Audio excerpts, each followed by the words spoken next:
Let's go, Mario, let's go! We ready? I go to the house! I go to the house! It's a wrap. Game over. Oh no, this game is just getting started right here on the lunch break on the legendary KYOK and the all-new 92.3 FM. I'm AJ Jones. It is Freestyle Friday. And man, we are down to the last day that you can early vote. And let me pull this camera down so you can see my shirt. Those of you who are listening on the legendary KYOK and the all-new 92.3 FM, I'll just tell you what it says. It says, vote like we've never voted before. And that is a direct quote from the late, great John Lewis, Congressman John Lewis. So again, if you have not voted today, please get out and vote. If you have not voted yet, please get out and vote today and take somebody with you. Somebody else who's registered to vote that has not yet voted, make sure they get to the polls, get it done today. Vote like we've never voted before. This is, and I know that you hear this hyperbole all the time, that this is the most important election in our lives, and some folks are like, no, it isn't. Yeah, it is. Yeah, it is. Whether you believe in the political process or not, it is the most important election of our lifetime. And I'm just telling you, if you don't vote, you're casting a vote for whoever you don't want. If you don't vote, you are casting a vote for whomever you don't want, and you need to get your vote in. And again, I talk to my young people all the time about, President Obama didn't do anything for black people and all that. Let me tell you something. President Obama, and I'll even go as far as to say no president, can do it by themselves. You got to vote in the local elections, you got to vote in the state elections, and you got to vote in the national elections. You got to vote in the runoffs, because if you send too many of the wrong people up there with the president, then nothing will get done. I cannot tell you how many judges got blocked that President Obama put up for various courts. Look at the whole Supreme Court thing when President Obama was the president. They literally would not give a hearing to his nomination. Would not give a hearing. But they went ahead and got in their person this year. So all I'm telling you is vote like you've never voted before. I'm not telling you who to vote for. All I'm telling you is to get out and vote. Today is the last day of early voting. Find a voting location near you and get out and vote. All right, man, it is game time. A lot happened yesterday evening, just kind of like we did the day before. I don't know if you heard or not, but Trevor Lawrence, number one college quarterback, draft-wise anyway, in the country, has tested positive for COVID-19. He is going to miss Saturday's game with Boston College. He's having mild symptoms, and he may or may not miss the game with Notre Dame, not this weekend, but next weekend after that.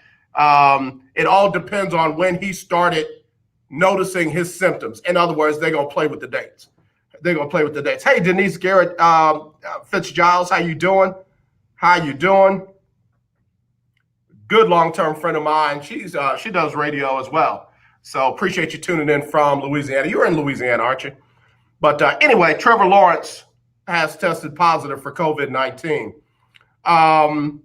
Also, Mike D'Antoni, Mikey D, has found a job. He is going to be an assistant coach with a guy he used to coach back in the league, and it's none other than Steve Nash in Brooklyn. Yep, D'Antoni's going to be an assistant coach on the bench with Steve Nash. He'll be coaching the likes of Kevin Durant, Kyrie Irving, and the fellas. Ain't a bad gig. I know a lot of folks thought he was going to be the head coach somewhere, but this is the path he's choosing to take. I will say this about Mike D'Antoni and Daryl Morey. They have stepped out and forged their own paths, and I never have a problem with that. I have a problem when folks don't like it when the players do it. That's when I have a problem. But good for them. They have, decided to go in different directions, and they are going where they're going. All right. Who else? What else? I don't know. Let's open it up. 281-453-1000. 281-453-1000. It is Freestyle Friday, so we can talk about just about anything. So call me up. Let's give it a shot. Big shout out to David Grubb. Was listening to his podcast on the way in, Hard in the Paint, wherever you get your podcast. Be sure to check out Hard in the Paint. I listened to the Dome Patrol yesterday. Very good podcast. I mean, if you like smart, intelligent, in-depth breakdown of football games, particularly the Saints games, you got to listen to David Grubb and his co-host on the Dome Patrol. And then yesterday, he had a young lady that hosts a fantasy football podcast. So if you're into the fantasy football, you got to go back and listen to the podcast that he has up today. I believe it's episode number 66 that he's got up today. But David Grubb, man, doing amazing things. Looking forward to having him back on Monday. Got me wanting to do a podcast. Let me just get in there and run my mouth about various different things. I think if I did a podcast, it would be a political and sports podcast, poly sports podcast, something like that. Sportsatic. Is that can I do that? Somebody give me a name for my sports and politics podcast. That's what I want to talk about. And I want to talk about it from an independent perspective. Like, I don't want to lean left. I don't want to lean right. I don't want to be in the middle like I'm going to vote for the Green Party. I'm not going to waste my vote. But I want both parties to earn my vote. MJ Hager called up here yesterday, and she earned my vote. I liked what she had to say.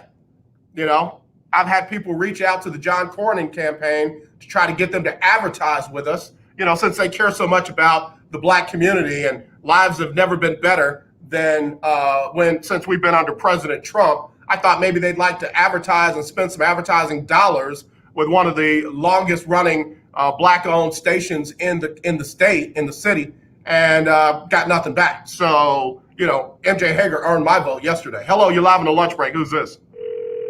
Okay. All right. Well, listen, when you call, remember the rules. Now, I don't have a producer or an engineer in with me. So, when I hit the button to bring you on, you gotta stay put, because that means I got you. Okay.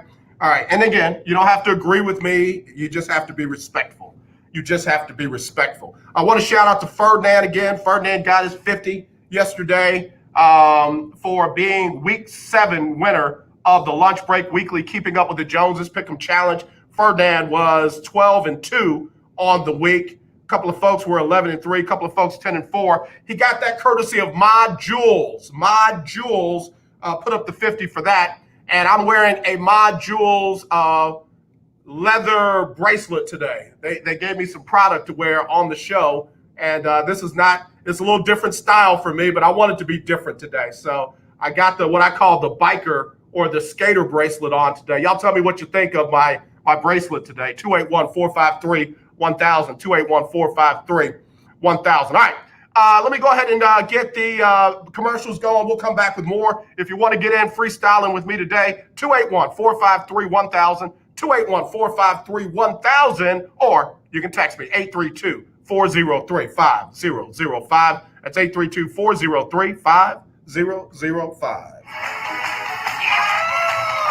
Congresswoman Lizzie Fletcher is standing with us for affordable health care, for public education, for making sure every vote is counted. It's why Mayor Turner and President Obama support Lizzie Fletcher for Congress. Wesley Hunt stands with Donald Trump. Wesley Hunt wants to repeal Obamacare and deny insurance to people with pre-existing conditions. Vote Lizzie Fletcher for Congress. I'm Lizzie Fletcher, candidate for Congress, and I approve this message. Paid for by Elizabeth Panel Fletcher for Congress. This is Carl G. Robinson. When people say my vote doesn't matter, when you don't vote, your vote counts against you.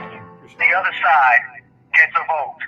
If you want to fix our broken criminal justice system and reform your local police department to make it more accountable, you need to vote. If you want to increase economic prosperity in the black community, you need to vote. If you want to protect the right to vote, you need to vote. If you want more funding for our schools, you need to vote. Voting does matter. If Black Lives Matter to you, you need to vote. Early voting begins on October 13th and ends on October 30th. Election day is November 3rd. You need to vote. We all need to vote. If you don't vote, it will matter. Paid for by the Communications Workers of America, District 6, Claude Cummings Jr., Vice President. I am a non-attorney spokesperson representing a team of lawyers who've helped people that have been injured or wronged. Have you been diagnosed with cancer? Are you one of the millions who have taken Zantac or other generic versions of this popular drug to help treat stomach issues? Then pay close attention to this message. The FDA said it detected low levels of a probable cancer-causing chemical known as NDMA in Zantac and other generic forms of this popular drug. They've banned sales and even removed it from the market. If you've been diagnosed with cancer and you've taken Zantac or a generic equivalent, call the legal helpline now. You could receive a free cash award and have your medical expenses covered. And there's no upfront cost to you. They only get paid if you win. So please call now. 800-251-7816. 800-251-7816. 800-251-7816. That's 800-251-7816. The legendary KYOK 1140 AM and 92.3 FM. The legend continues. This is Jasmine Highsmith, and you're having a bout of sports with your lunch here on the lunch break on the legendary KYOK. So happy for that young lady. She's about to get married, and I believe they're going to do a destination wedding. So really excited about her. And what her and her fiance are doing. That's Jasmine Highsmith, daughter of Alonzo Highsmith, who I guess his name is being bantered around for the possibility of being the Texans general manager. You know, my vote is for Garrett Jones, but hey, if Alonzo gets it, I know Garrett is going to get one in the league somewhere because you just can't keep a good man down like that. Just can't do it. Let me go to the phone line, and hello, you're live on the lunch break. Who's this? Hey, it's Keith Hennig. Caller of the year 2020 who wrapped it up in like month number 5. You had it all wrapped up. Thank you very much for that. I appreciate it. Can we talk a little Buccaneer football for a minute? Yeah, let's get it. Let's definitely get it. First of all, you were correct, and I am pulling my foot out of my mouth. Tom Brady still has it. You were right. I was wrong. Oh, Keith, man, wait a minute. Now, I don't get that often, bro, so I appreciate you saying that. And I will say this. This past weekend, I saw him having more zip on the ball than I have seen him have on it in a while. Like, he lasered a couple of throws in there. And then, of course, that bomb that he threw for the touchdown, man, that's old Tom Brady. I'll tell you what, he's playing like he's 25 years old. It is amazing. He does look more rejuvenated. Something has lit a new fire in him. Well, you know, if he can keep it up another 8 or 10 games, we're in good shape there. I mentioned yesterday that I was not pleased with the Antonio Brown pickup, and the reason is this. The guy is an all-world athlete. There's no doubt about that. But he has issues in the locker room, and nobody seemed to want him, Bruce Arians included. But we got him, and we're going to roll with him. And I don't know if it's mental illness or if he has issues with substance. But as we say in Austin, he ain't right. He ain't right. Yeah, Keith, and I'll just say this. I'm not gonna try and diagnose him from here, but as somebody who battles mental illnesses and depressions and stuff like that myself, it feels like, it looks like, it seems like that's what he's got going on. And because of that, I'm probably a lot more benevolent where he's concerned, patient where he's concerned, wanting him to get the help and then get another chance to be as great as he is and can be. So, I'm a little biased when it comes to guys like Antonio Brown and some of the other guys that I really think have probably been pushed along in their sports career because they could play and not always had the kind of treatment and care that they needed to be able to play. Well, that speaks to the man you are. He's been punted around the league, and nobody wanted him because of his antics. And I am hoping that he grows up under BA or he'll be gone again, and that would be a shame because he's an incredible talent, incredible. I like the environment that he's going into. I know that when he got reinstated and the suspension was up, a lot of the current Pittsburgh Steelers reached out to him and said, "Yo, man, bygones be bygones. Come on home." So they wanted him. But the environment that he's going into, not just Bruce Arians, but Byron Leftwich, I think would be a good mentor. I also think that Todd Bowles, just from who he is, and I know him to be, will add some value there. And he and Tom Brady have some type of connection, almost like Snoop Dogg and Martha Stewart. It doesn't look like that would be, but they are legitimately bonded friends. That's true. Yeah. So I believe that he's going into a good environment, and all I wanted to have is a chance. That's all I want is for him to have a chance. Well, you are a better man than I am, and I'll own that. I hope. I don't know how many second chances a guy should get, but you're very positive about it, and you shared that positivity with me. Regarding the podcast, I am a fiscal conservative and a social liberal. With that said, what's that podcast going to look like? To me, it would be something where it would be me and a younger person, somebody like 20, 21, or something like that. I'd be the old guy, the gnarly I've been on all sides of the coin. I started out as a young Republican. I was a staunch Democrat. And then I realized that, my vote didn't belong to either one of those parties. It needed to be earned, and both sides had challenges. Both sides had good things. So I wanted to be an independent. I wanted to take my time and learn or decide, as best I could where my vote should go. And that's where I sit right now. So I'd love to have a young person, with their views and my views, and we kind of catch everybody in between. Well, you and I are kindred spirits. I would love that podcast, and please let us know when that's going to be available. Well, yeah. If you think that would be of value, man, I'll definitely do my homework and my research and see about getting it. And who knows, we might even bring it to you right here from the legendary KYOK. I would be thrilled to hear it.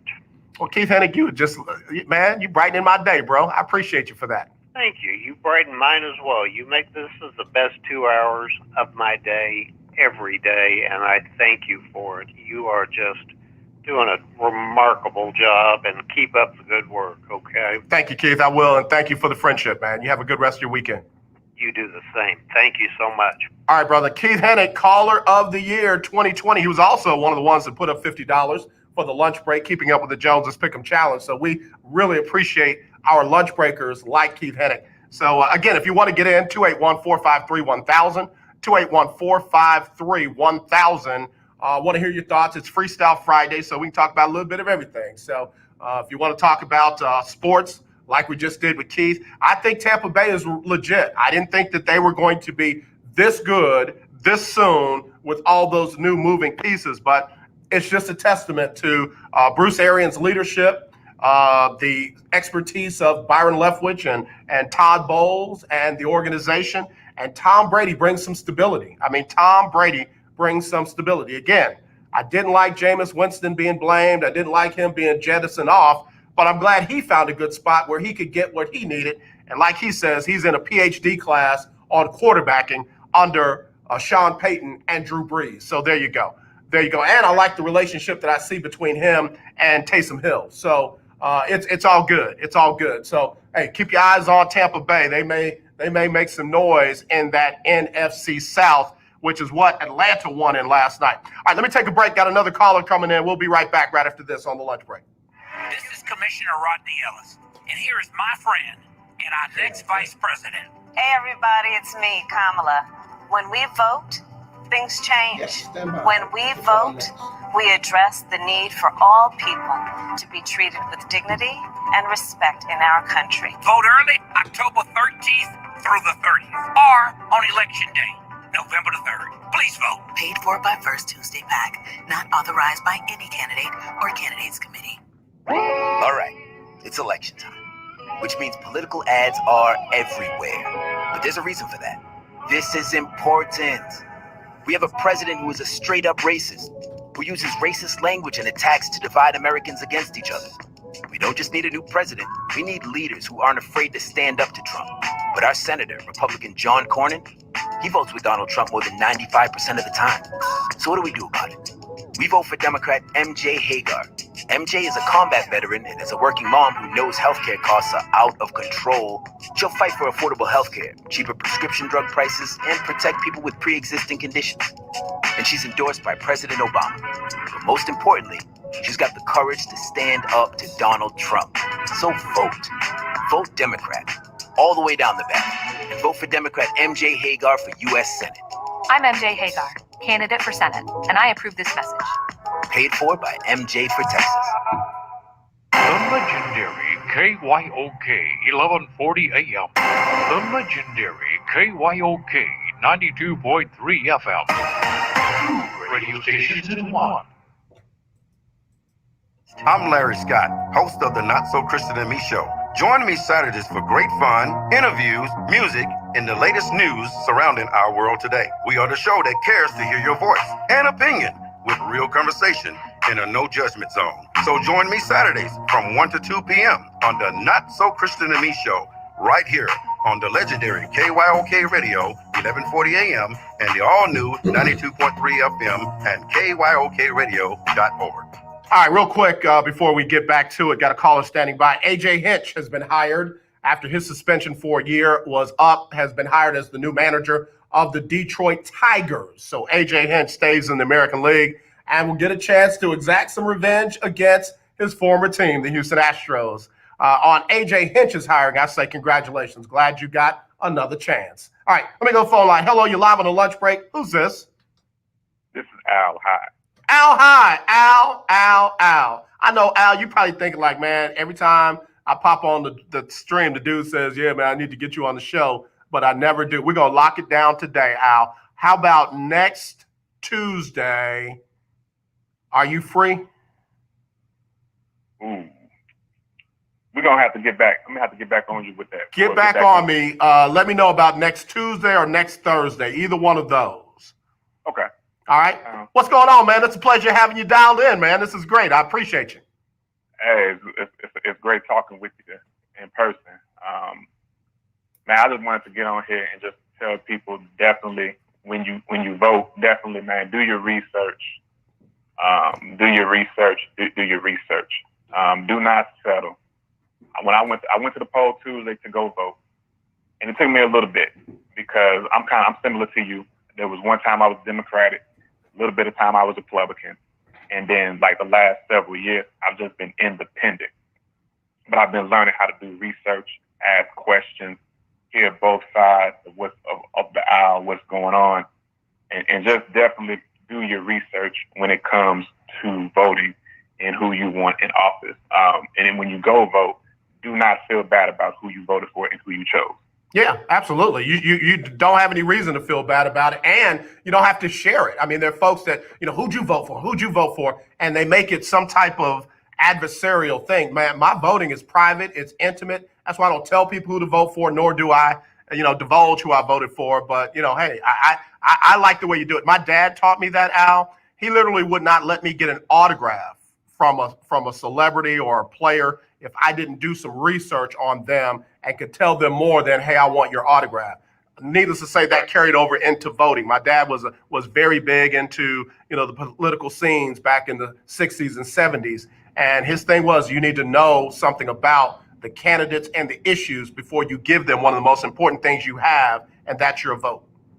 And that's your vote. And people need to understand that power as well, because I'm still hearing people now saying, man, I'm afraid to vote, man. People are not going to listen. No, you have the right. You have the right. They are working for you. You have to hold their feet to the fire. If you're saying that you're going to be representing me, then I expect you to carry out what you're supposed to do. Otherwise, we are going to vote your tail out the office. That's right. Period. That's right. Also, go ahead. I was going to say, when folks don't do their job, what happens to them? They're gone. They're getting Trump. They're getting fired. Yep. And also, too, man, also people definitely work on your heart. Work on what's on the inside of you as well. because yes, they are working for you, but I think part of this is people are doing stuff that goes back to people are doing stuff out of emotion. And the biggest thing is what is looking inside of you and find out what do I need to deal with. God, help me deal with my stuff that's on the inside of me, because there's some things that I've been carrying for years and years and years, and then I'm picking I'm picking out of emotion. So definitely, those who are when you are voting, man, don't vote with your heart, man. Vote what you want to do, but definitely you need to look inside yourself as well and deal with this, because a lot of people saying that they don't have issues, but then when you get in prayer and you get in meditation and stuff, and then you see, man, I got all this stuff that I'm dealing with. It's like, yo, I got to deal with this stuff. Yeah. And then when God comes in and fully like heals you and delivers you and sets you free from it, like, okay, you see things from a different perspective. And so I do want to encourage people on today as well, like look at yourself, man. Look at, check yourself. Before anybody else can check you. Check. Have your checks and balances. Man, I'm 100% with that, bro. I like that. That's strong right there, Al. That's real strong. I like it, brother. But yeah, as far as, man, I'm sports, man. Look, huge. I love your show, man. I found crazy thing is, man, that this sports community, man, is so connected and it's so connected, man. Like, I started listening to your show from I think it was Kelsey Nicole Smith. Kelsey Nicole Smith was on a guy's show named Courtney Harding called The Real Deal, and I was listening to you one day talk to David Grubb. I knew David Grubb 10 years ago. Me and him used to work together in Baton Rouge, Louisiana. Oh, that's what's up. Ericka Fernandez, I know her through BS3 Radio. Courtney Harding, we're all together with this group called BS3 Radio out of Dallas, Texas. So I know Ericka as well, man. So like the whole community, man, it's like family, man. It's like everything. It's a small world, man. And that's what it is, and I love that, man, because I mean, you know the deal. We're a little underrepresented when you get a little higher up the ranks, but I'm so glad to find good family like David, like Ericka, like yourself, like Valencia King. Check her out. She does a real phenomenal job up in the Dallas-Fort Worth area as well. She's kind of branched off into a little bit more than sports. She does a show called The Dialogue. And then I got real good family and friend, Vashti Hurt, Carolina Blitz. And she is, man, she's running it over there in Carolina. Sheena Quick is another one. We just got some good people, man, that really do a great job. They do phenomenal work. Don't always get the big recognition, but it's quality work, man. And I'm glad to be a part of that circle. Yeah, most definitely, man. Most definitely. I'm glad to be a part of it, man, as well. Call you a brother, man. Call you a teammate. And I'm loving this stuff, man. Like the support of each other, man, and where we're linking up from all over the country, all over the world, man, making an impact in our communities, educating, impacting, informing people, man, and changing lives every day. Yeah, that's what I like to be part of. Yeah, definitely. Through the lens of sports, man, and learning lessons of sports, and then branching out. So I love it. Yeah. Kelsey Nicole Nelson's another good one. Man, I'm telling you, there's some good ones out there, man. And again, I hear it, man. I hear it in your heart. I've been checking out, the stuff that you've been posting, man. And I love it, brother. I love it. Like I said, I can't wait till we can get together and chop it up together, man. Oh yeah, appreciate it. I look forward to it. Any surprises? Anything you're looking for this weekend to be a surprise in this NFL? Man, I'm interested to see that there's Miami Dolphins and LA Rams. The Dolphins I knew the Dolphins were going to be a tough team and a good team. I'm looking to see what Tua does this week against the Rams. So I'm really rooting for Tua coming up this week, and man, and the success of the coach in Flores, man. I'm hoping for the success of him, because it's not enough minority coaches in the league, man. Right. And NFL, NBA is not enough of us, man.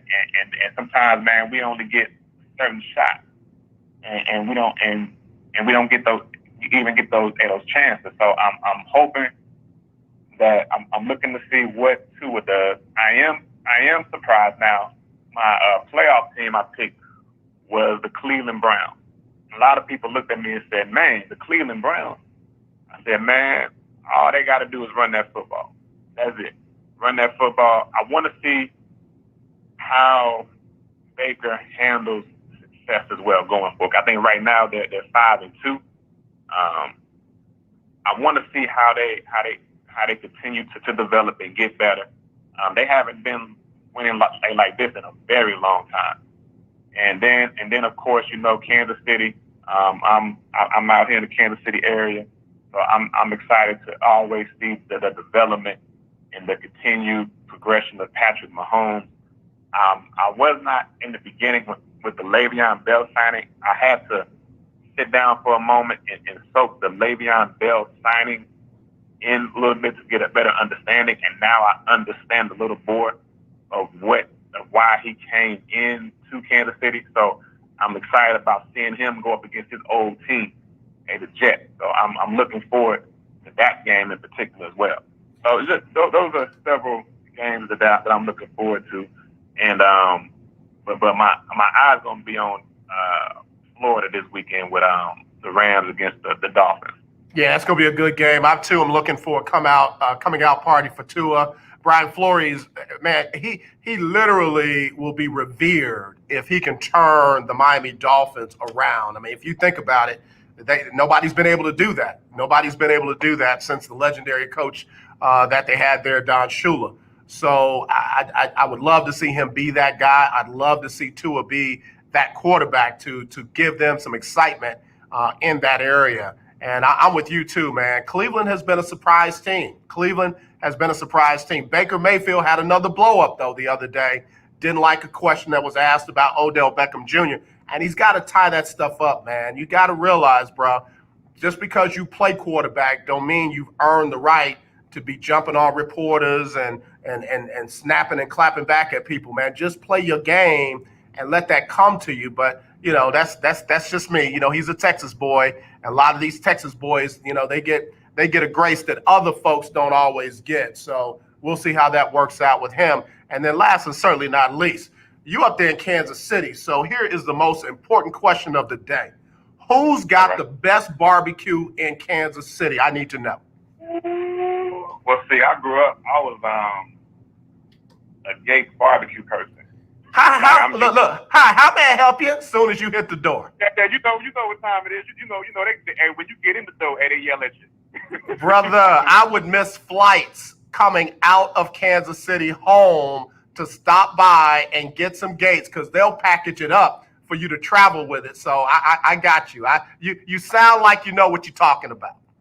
I'm gonna give you a sleeper barbecue though. When you come back out here, Doc, I'm gonna give you a sleeper one. And not many people know about this, but it's called Q39.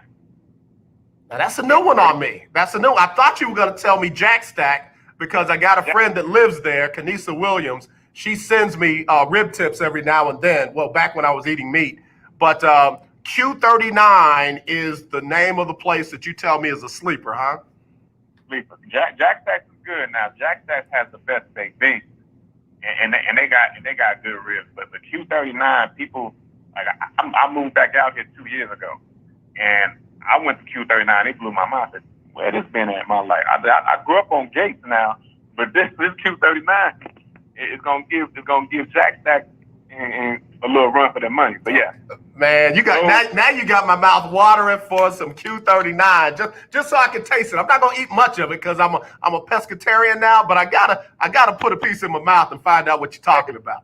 And I feel you on that meat stuff. I haven't eaten red meat. I think I've eaten red meat twice in 2.5 months. Like I've been cutting off all that red meat. So I definitely understand you on that part.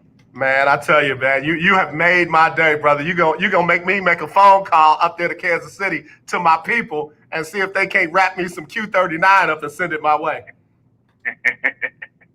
Hey, listen, man. If you want me, I'll shoot you a couple bottles down for Christmas or something, Doc. Brother, don't. Now I'm young. I'm impressionable. I'm gonna be sitting on the corner like my daddy gonna come here. That's it. Is that him? Is that him? No, that ain't him. Don't do me like that, man. I'll be looking for it. Hey, Al, for real though, man. Looking forward to having you on the show, brother. Do me a favor, check the schedule for either next Tuesday or next Thursday. Let's see if we can get it worked out, and I'll send you the link so you can be on the video, man. We can chop it up. I really want to do that. All right, awesome. Appreciate it. All right, brother. Have a blessed weekend, man. Looking forward to talking to you again real soon. All right, we'll talk to you soon. Al High, y'all. Good brother. Good brother. Well, welcome him to the family. He's official. Al High's on that tip where he can knock on that door. Who is it? Al? Al who? Al High. Come on in, bro. What's going on? You got that Q39? You got that Q39? All right, y'all. We got to get to a break, but I want to hear your calls today. It's Freestyle Friday. 281-453-1000 if you want to get in. 281-453-1000 if you want to get in. Or you can text me 832-403-5005. That's 832-403-5005. Brenda Humphreys Howard from our sister station up in Austin, KFIT. AM, I know I'm going to get it wrong. I know it when I do the updates there, but once I'm done doing my updates, I forget it. I know it's FM 103.9, but I don't forgot to call the call signals, but it's KFIT up in Austin, and if you're ever up that way, you got to check out our station up there. All right, so Keith Hennig, what you know about Jack Stack? All right, so when I come back from the break, I got to tell y'all the story about Rib Tips and me. Me and Rib Tips go way back. Me and Rib Tips go way back to me and my dad, and I'll tell you about that. And when my friend K Willie sent me some Jack Stack Rib Tips, man, I almost cried. I'll tell you about all that when we come back on the lunch break on the legendary KYOK and the all-new 92.3 FM. And again, AJ Hinch, no longer unemployed, is now the manager of the Detroit Tigers. Now, I'm not mad about that, but I'll tell you what, if they hire, what's his name? The former Jeff Lunau, if they hire him, I don't know about him. I don't know. He got a little cheating going on in his spirit. He got a little cheating going on in his spirit. Nikki Berry, I've been asking about you. I've been asking about your husband. I sure hope y'all all right. Because ain't one of y'all a Texan fan and the other one a Cowboys fan? Woo, man. A lot of tears in that household. Anyway, we'll be right back right after this on the lunch break on the legendary KYOK and the all-new 92.3 FM. Congresswoman Lizzie Fletcher is standing with us for affordable health care, for public education, for making sure every vote is counted. It's why Mayor Turner and President Obama support Lizzie Fletcher for Congress. Wesley Hunt stands with Donald Trump. Wesley Hunt wants to repeal Obamacare and deny insurance to people with pre-existing conditions. Vote Lizzie Fletcher for Congress. I'm Lizzie Fletcher, candidate for Congress, and I approve this message. Paid for by Elizabeth Panel Fletcher for Congress. This is Barack Obama, and I want to talk with you about the choice you have for your next U.S. Senator. I hope you'll vote for MJ Hager. MJ served 3 tours in Afghanistan as a combat search and rescue pilot, receiving a Purple Heart and Distinguished Flying Cross with Valor.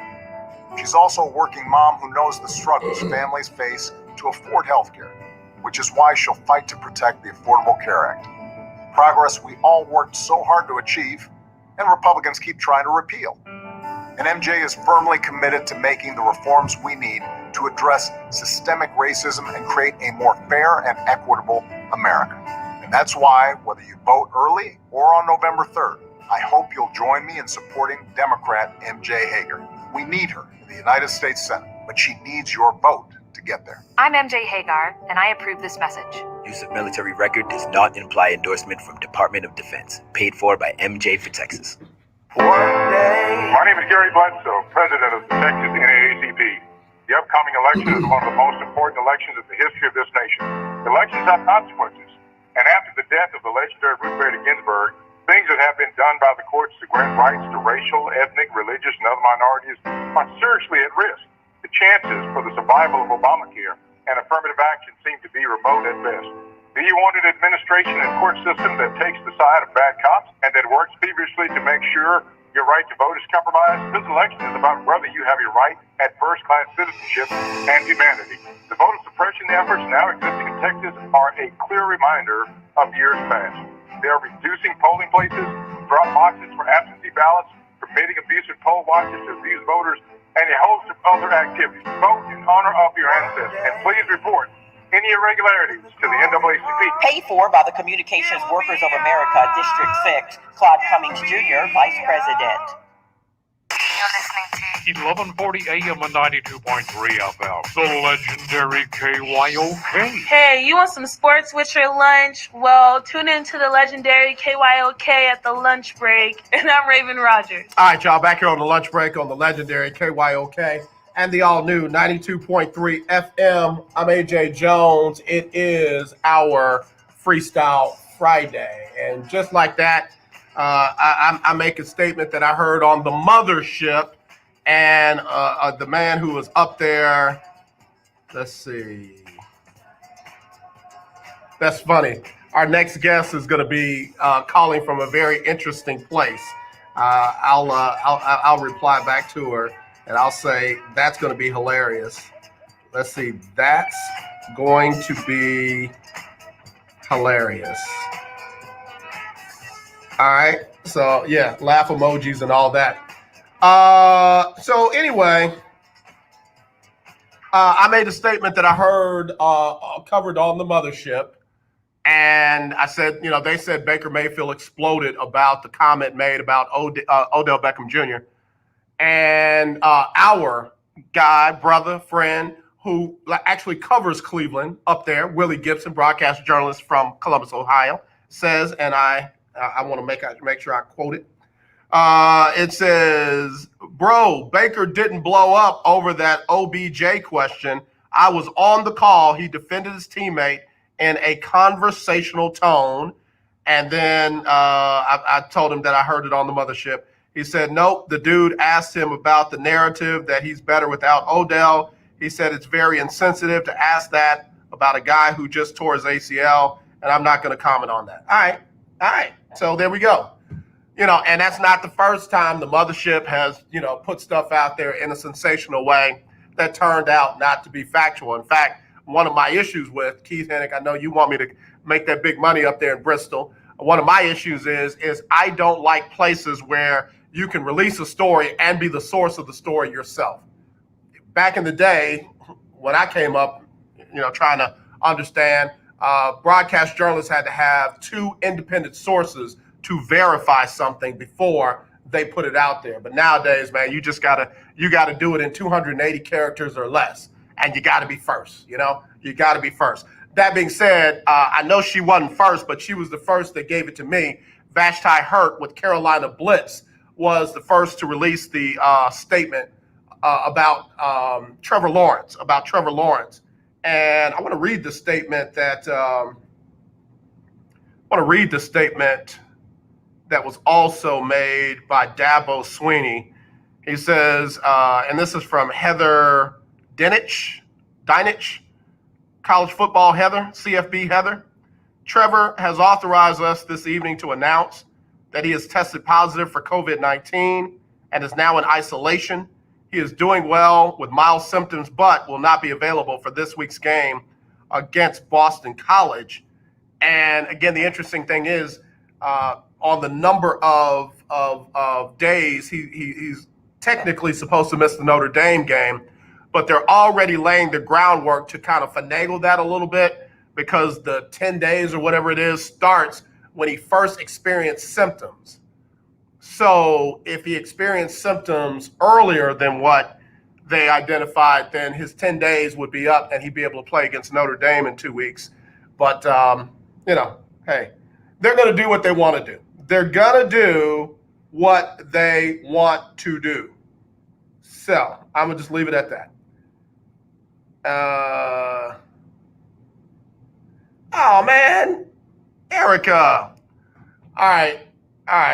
Now, look. Okay. Our next guest that's going to be coming on, she's got some logistical issues, so she might not be on camera with us, but we'll definitely hear her. I might just give her the number that she can call in then, since we'll only have her on the audio. All right, y'all call me 281-453-1000, 281-453-1000, and I want to hear from you. It's Freestyle Friday. Let me give you a quick sports update.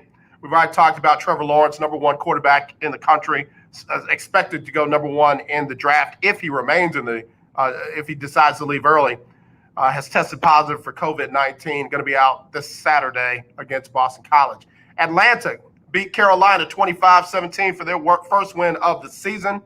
And congratulations to Raheem Morris getting that win. Cowboys going to take on Philly Sunday night, 7:20 on NBC. Experts are expecting that to be a blowout because a seventh-round quarterback, Ben Beducci. It's Beducci time up there in Dallas. We're going to go with Ben Beducci, and we're going to give him all we got. We're going to give him 3 yards in a cloud of dust. And if they think they can stop that Ezekiel Elliott, then we're going to give him some of that Tony Pollard. How you like that? And don't make us give you some CeeDee Lamb. You want some of that? You like that? And then we're going to come on back with some of that Amari Cooper. You don't want that. But Ben Beducci's our guy. Come on, Ben. That's every Cowboy fan's inner child. Inner child right there. That's inner child Cowboy fan right there. They rocking with Ben, but baby, if Ben Beducci can get them a win, they'll be talking about getting rid of Dak Prescott. I know this. I have been following these Cowboys since Tom Landry, since Billy Joe Dupree, since Randy White, since Ed Too Tall Jones, since Jethro Pugh, Mel Renfro. I've been following them cats for a while. And I'm telling you, you let Ben Beducci pull out a win against the Eagles. You let him pull out a win against the Eagles. Wait a minute, hold on. Keith, are you playing? Keith is playing. Breaking news, Andrew Luck wants to go to Dallas so he can get as far from I didn't read the whole thing. I just saw the breaking news. Andrew Luck wants to go to Dallas so he can get as far from professional football as possible. That's hilarious. Don't be riling it up with the Cowboy fans now. They got Ben Beducci, baby. It's Ben Beducci time. You know me, I like to get T-shirts. I'm getting I Rock with Ben Beducci. I Rock with Benny B. Benny B! Benny B, baby! Come on, man. Y'all need to get behind these Cowboys. If y'all are rooting for the underdogs, the Cowboys and the Texans are officially underdogs for the rest of the year. You got to rock with the Cowboys. You got to rock with the Texans. And I don't want to hear any of this. I can't root for them because they're in Dallas, and I can't root for them because they're in Houston. You got to rock for the underdogs. The lunch break is an underdog show. We got the underdogs. Well, we're rooting for the Cowboys to beat Philly, and we're rooting for the Texans not to beat themselves on the bye week. That's what we're rooting for. CJ said, if you don't stop cracking, you better not be cracking up over Ben Beducci. Come on now, Ben Beducci. We need 5 yards for a first. Come on, Ben, throw that thing. I would love to be at that Cowboys watch party with a guy like that rooting for Ben. But where is he from? Ben Beducci, is he from Teague, Texas? I know some Beducci's from Teague. You know, they can't have him be from the East Coast. Wherever, let me look Ben Beducci up. Where is he from? Because I sincerely hope he's not from like Montclair, New Jersey, or somewhere like that. Let's see. Hold on. Ben Beducci. Oh, I don't get him. Yeah, Willie Gibson, where are you? When I'm calling a man by the wrong name, you got to call me and say, yo, bro. It's Dinucci, not Bonucci. But that's what they're going to do up there in Arlington. They're going to call him by the wrong name. They're going to call him by the wrong. Ben Beducci? No, it's Dinucci. Dinucci? How do you spell that? All right, let's see. Uh-oh. He's from Atlanta. Ugh. Him and my sister have the same birthday. Of course, they're not the same age, but they got the same birthday. I need to root for Ben DiNucci. Benny D, baby. Benny D. I want me a Ben DiNucci t-shirt with his number on it. From Atlanta, Georgia, played at, where did he play? James Madison. I'm getting a James Madison t-shirt and an I Rock with Ben DiNucci. Hello, you're live on the lunch break. Who's this? What's up, AJ Fernandez? Hey, Ferdinand, how you do? Are you a Ben DiNucci fan? I don't know the gentleman. Now, Ferdinand, don't call up here with that. You got to be a Ben DiNucci fan. He's got these Cowboys headed in the right direction. He's going to take us all the way to the Super Bowl. Well, DiNucci or Galucci, whatever you want to call it, it's not going to happen. Ferdinand, don't rain on them people's parade like that, man. Them Cowboy fans, they need hope, Ferdinand. They will next year. No, Ferdinand, they're going to win. Ferdinand, it's if they win, what are they, 2-5? Are they 2-5 or 2-6? Whatever they are, Ferdinand, they're gonna win them all the rest of them. They're gonna win all the rest of them. Yeah, and they figure them their imagination. Ferdinand, ye of little faith, Ferdinand. Oh yes, sir. Well, let me give you a little bit more faith. The Texans season is over, and so is the Cowboys. Okay, here we go. No, I got it, man. Cowboys are 2-5, which tells me they've got 9 games. Is that right? Yeah, they got 9 games left. Cowboys are going to be 11-5. Yeah, that's what somebody want to believe. Ben DiNucci, baby. What we want to believe. Ben DiNucci. Say it with me. Ben DiNucci. DiNucci Ben. You know what? What's going on, man? Mr. Three-time winner of all that money. Yeah, I like Jameis Winston. I like that in New Orleans. I really hated AJ when Bridgewater had to leave. I mean, he had the team. The chemistry was right there for him just to wait it out. But I guess you have to understand the business. But I really wanted Bridgewater to be there, coming right behind, Drew Brees, and then the Saints would have just taken off. They'd have had a solid foundation, like a Pittsburgh or like a Kansas City Chiefs. But since that's gone, Jameis Winston is not a bad quarterback. He still just need a good quarterback coach to kind of fill the gaps for him, and I think he's going to be wonderful. Mm-hmm. Okay. All right. Now, for us, the Texans and the Cowboys, they just gotta fix up their program. They're not talking about them or anything, but you gotta fix your program up. It's been dire straight in both of them. They have some major problems, and they gotta fix their problem. And I don't believe, AJ, that the Cowboys are going to beat the Eagles. I didn't pick the Cowboys. Come on, man. Where there's a will, there's a way. That's why they play the games, man. Absolutely. That's why they play the games. Well, AJ, that's what I was going on last year. I'm not going on that on this year. I got to pick a little bit better than I did last year. Now, like I said, I'm not going with those guys that I think they're going to win. I'm going to go with the ones that I know that's going to put a valiant effort in and give me a victory. I know one thing, whatever you're doing is working. Whatever you're doing is working. So you just keep it right there. Hopefully I got it figured out, but right now, AJ, it's working. So I'm enjoying the moment. You're enjoying collecting that money? Absolutely. The wonders of heaven are open right now, so I'm receiving it. Man, you almost had me sing, bro. I almost hit open the floodgates of heaven. Man, I almost went in, Doc. It was right there on the tip of my tongue. I was finna get an E flat. And I was finna go ahead and do that thing. I got Nikki Berry on here. She was going to back me up. We were going to do a duo. Yes, sir. Yes, sir. And I was good to have a good luck charm. And I tell you, man, I'm just on it. I mean, I'm just fortunate that things are just panning out the way it is, AJ. But, man, I'm enjoying it. It's a lot of fun. All right. Well, man, look, good luck this week. And we'll see what happens. And I'll tell you, if you vote against Ben DiNucci, man, you might mess up on that one. Well, AJ, at the end of the day, I'm a supporter of Cowboys and the Texans. But, like I say, I can't go on, something that because somebody want to win. You got to get out there and make it happen. And that's true. Dallas and Houston not doing it. That's true. Yeah, that's true. Like I said, we'll see. We'll see this week. Hey, I didn't pick the Cowboys, so I'm gonna see will that help me in my pick'em challenge victory. All right, Ferdinand. All right, man. Let me get this Sybil Wilkes on, brother. You and my sister have a blessed rest of y'all weekend. All right. And you do the same. Appreciate it. All right, brother. Always good to hear from Ferdinand, Caller of the Year 2017. Let me get Sybil Wilkes on, and we'll talk about Ben DiNucci when we come back on the lunch break.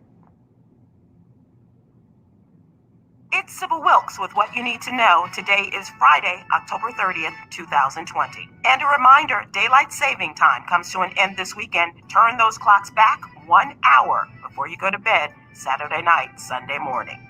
Number one, the U.S. Supreme Court has denied a request by Pennsylvania and North Carolina Republicans to review the state's decisions to allow the counting of ballots received after the election. This move ensures that Americans will not know the winners of several closely watched races in key battleground states for several days after the election. Citing time constraints, new Supreme Court Justice Amy Coney Barrett did not participate in the consideration of either motion. Democrats have requested that Barrett recuse herself from cases involving the election.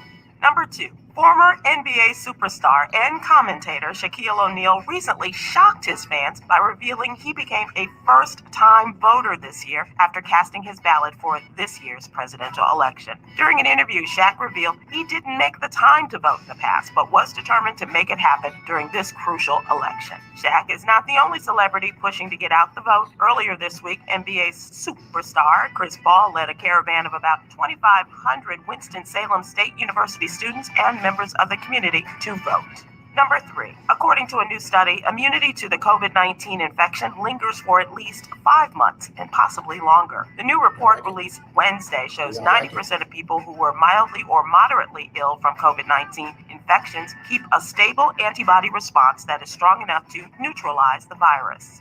Number four, the brave young woman who changed and charged a nation is being rewarded for her work, her presence of mind, and her courage. On May 25th, Darnella Frazier was the person who recorded the final 10 minutes of George Floyd's life. As ex-Minneapolis police officer Derek Chauvin held the African-American man on the ground, pressing his knee into Mr. Floyd's neck, the 17-year-old Darnella Frazier held her camera phone steady, recording a murder that captured the world's attention. Congratulations, Darnella, on your well-deserved Courage Award from the literature and human rights organization PEN America. Number five, if there's one industry in which money can still be made, it's pet food and supplies, where owners are projected to spend billions this year. More than 31 million customers will purchase pet costumes this year, spending an estimated $480 million on costumes. Pet costumes taking center stage this year include the pumpkin as the top pet costume, with the hot dog and the bumblebee taking second and third spots. And that's what you need to know. For more information, please go to SybilWilkes.com and sign up for my free newsletter. Be informed,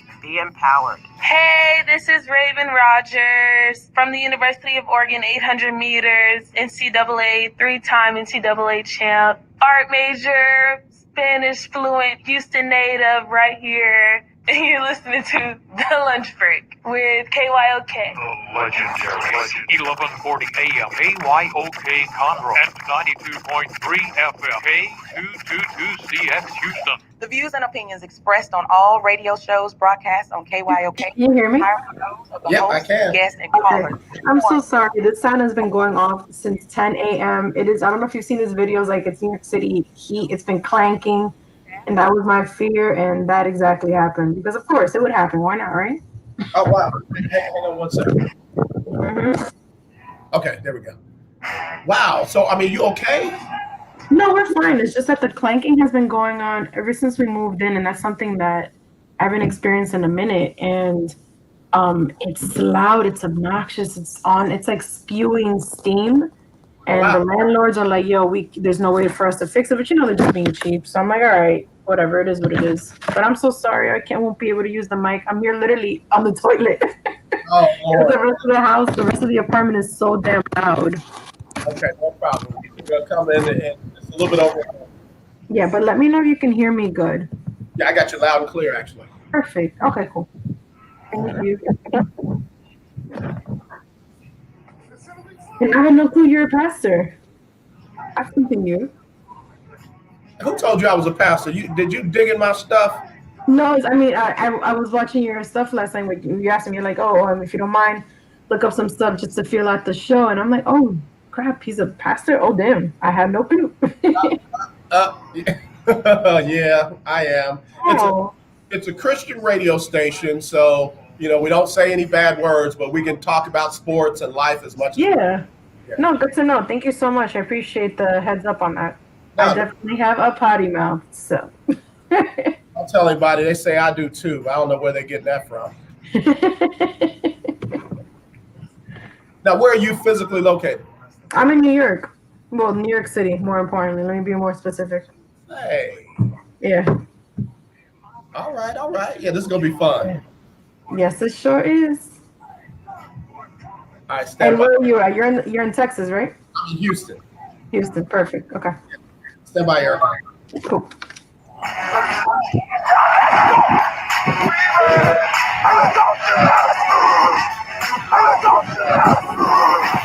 It's a wrap. Game over. Oh, no, this game ain't over. That's just the first hour on the books. Second hour underway right here on the legendary KYOK. It's our Freestyle Friday. Man, we sure did freestyle in that first hour. Want to thank Al High for calling in. Want to thank Call of the Year Keith Hennick, 2020 calling in. Call of the Year Fernandez from 2017 called in. And he is the one who has been killing it on the Lunch Break Weekly, keeping up with the Joneses Pick'em Challenge. He won last week's prize, week 7. We'll see who will win week number 8. But all the way from the Big Apple, y'all, I got a young lady who's joining us, unfortunately, not by video, but more so by audio. It is Ericka Fernandez from Curls and Sports. What's up, Ericka? Hey, AJ, thanks so much for that introduction. How are you? I'm doing great. And you know what? I'm worried about you. Now, what's going on over there in the Big Apple? What's happening? Well, it's really, I'm trying to think about not to use too much New York City slang, but I was going to say it's brick, and brick means like it's really cold out here. So, and it's right now, it's 40 degrees, which is super cold for the end of October. And the heat just started spewing off this morning. And I'm like, all right, let's hope that it doesn't interrupt the broadcast. And of course, it's still spewing. So unfortunately, guys, I'm literally sitting on my toilet because it is the quietest room in the apartment right now. That's modern radio right there. That's how we have to do it. I've done more broadcasts in my car, in the bathroom stall, you name it. Wherever I can find a quiet place, that's where I'm broadcasting live from. Yeah, because my intentions was to do this in the living room because that's where my laptop and everything is set up. But instead I said, all right, let's figure it out. Quick thinking. One, message you and let you know, like, hey, this has been going off all morning, and I'm worried that the one in the bedroom is going to go off. So I'm like, all right, please, God, let us just get through this hour without this spewing. But the one in the living room is just loud and obnoxious. It's describing New York City to a T anyway. Well, let me tell you something.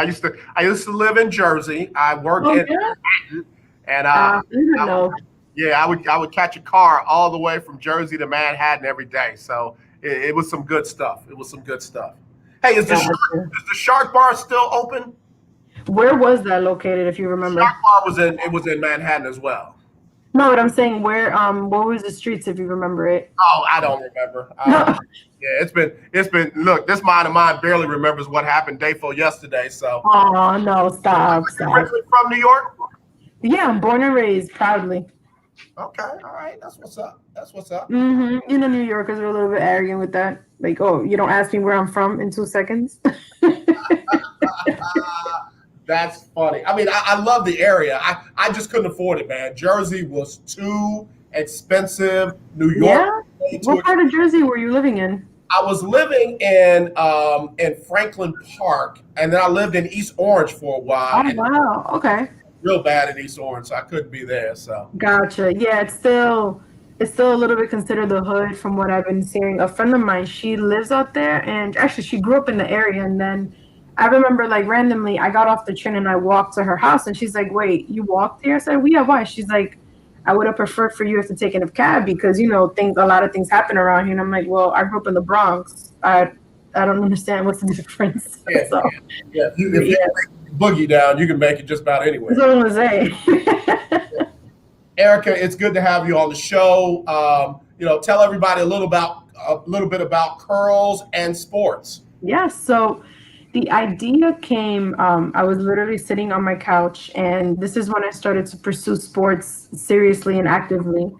And a friend of mine said, you know, if you really want to make an impacting memory on people, try to make sure that you stand out with a name. Like, you're not just going to have Ericka Fernandez Sports because it's so typical. Like, you want to be remembered, and basically. So I had a legal pad out, and I'm like, and at the same time, I was on a curl journey because I have to make, like, my hair was out of whack, like too many straighteners, too many blowouts. It fried my hair. So I said, let's do this journey together, Curls and Sports. It's kind of been like that for, literally, I've been in the sports industry for 7 years now. So it's crazy to hear how time just flew by, and two, you know, the connections I've made, because even with you, like we started following each other on Twitter, and I can't say like, and I know that you probably could say the same thing, but the amount of connections I've made on the internet, I sometimes even question the friends I still have, that I'm still even calling them friends, as terrible as that sounds. But these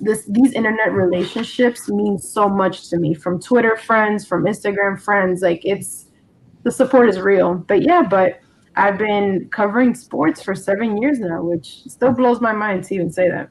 Yeah, that's outstanding. In fact, one of your friends is shouting out to you now, Al High, is saying, Yeah, he was just on. I was listening to him earlier. yeah, Shout out to Al. yeah, he's a good dude. I He can't wait to is. get him on the show as well. But you're right about those Twitter connections and internet connections, because I met David Grubb through through the internet. We're like brothers, man. I mean, literally, I'll drive down and fight somebody over him.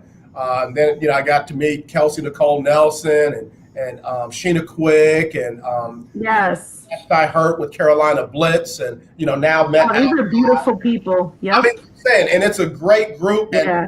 all of you guys do amazing work. I mean, outstanding work, and I absolutely love it. In fact, I reached out to you after the series was over, and we were talking about Cash and him pulling out the starter in that final game of the World Series. Yes. You mentioned that you didn't think he would be back, and I knew your work, I knew your quality of work, and that's why I said, honest question: do you really think they'll let him go? So, what are your thoughts about that now after it's settled in for a couple of days? Well, now that it's settled in, I don't think they'll let him go. I think it was just like the emotional spur of the moment fan. I'm a big baseball fan. So I think that they definitely won't let him go. I think he's done some good, but this is a decision that will definitely haunt him for a while, because Blake Snell didn't need to be removed from the game. And he was cruising still. It's true that was the first hit that they hit, and I think that they should have let him finish the core of the lineup, because yes, if you're going to be looking into deep baseball stats and analytics, like, then the numbers would have shown you that Mookie Betts struck out twice. He could probably strike him out again. And in the post game, I don't know if you read, but once they took him out, Dave Roberts was cheering in the dugout apparently, because he's like, all right, now we're able to kind of corner these guys in. Yep.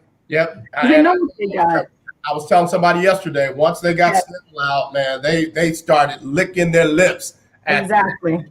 That's when it broke loose. But now, again, the analytics, though, Snell's his ERA jumped up later in the innings, and I think that's what Cash got caught up in. And I really think you got to have analytics with that good baseball feel. What does he look like? The eye test. Does he look strong? Exactly. Is his pitch still moving and what have you? And I think if he had done that, he probably would have left him in a little longer.